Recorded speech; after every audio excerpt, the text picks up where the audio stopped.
Bereshit, qui commence par un bête, il y a deux grandes bases dans le monde.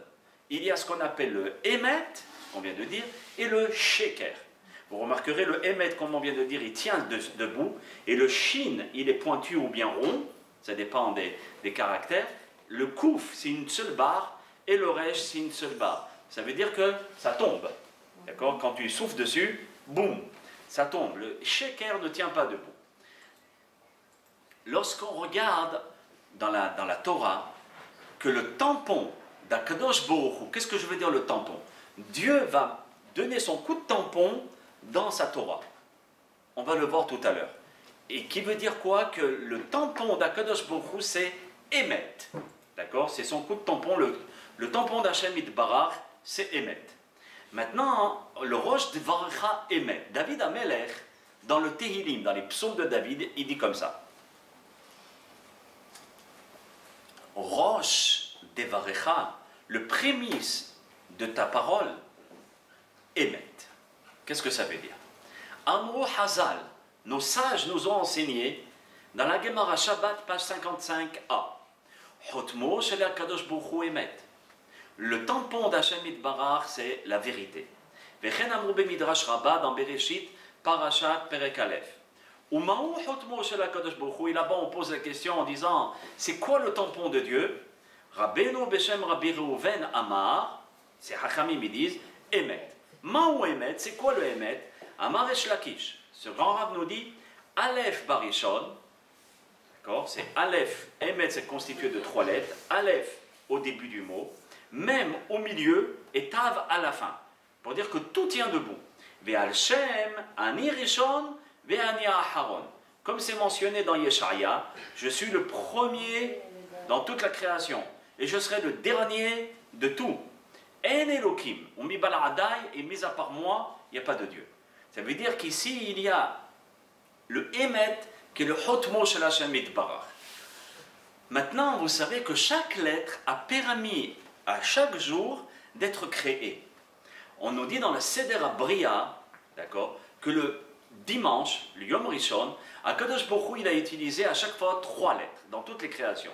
Bet, donc dans le dimanche, il a utilisé Bet, Gimel, Dalet. Le lundi, He, Vav, Zayin. Mardi, Het, Tet, Yud. Réveillé, Chaf, Lamen, Nun, eux-mêmes. Jeudi, Nun, Samech, Ayin. Vendredi, Petzadeh, Kouf. Et Shabbat, Resh, Shin, Tav. Donc toute l'alphabet a contribué à la création du monde. Maintenant, si on commence, d'accord, avec le terme Emet, comme je vous ai dit tout à l'heure, qu'on va prendre les valeurs numériques Ktanot, on va enlever tous les zéros.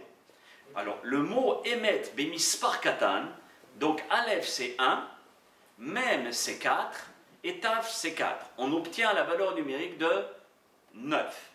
D'accord? C'est ça? Je ne me suis pas trompé dans les comptes?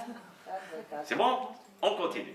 Maintenant, si la Torah commence par la lettre Bet et non pas par la lettre Aleph, parce que derrière, il y a le tampon de Dieu qui s'appelle Emet. Alors, si je commence la Torah par Bet, Bereshit, alors commençons par Bet, Bet, Gimel, Dalet égale 9, d'accord? 2 plus 3 plus 4. Ensuite, He, Vav, Zayin, 5 plus 6 plus 7 égale 18, c'est 9. D'accord? 8 et 1, 9. Ensuite, Yom Shlishi, Het, Tet, Yud, qui est aussi 9.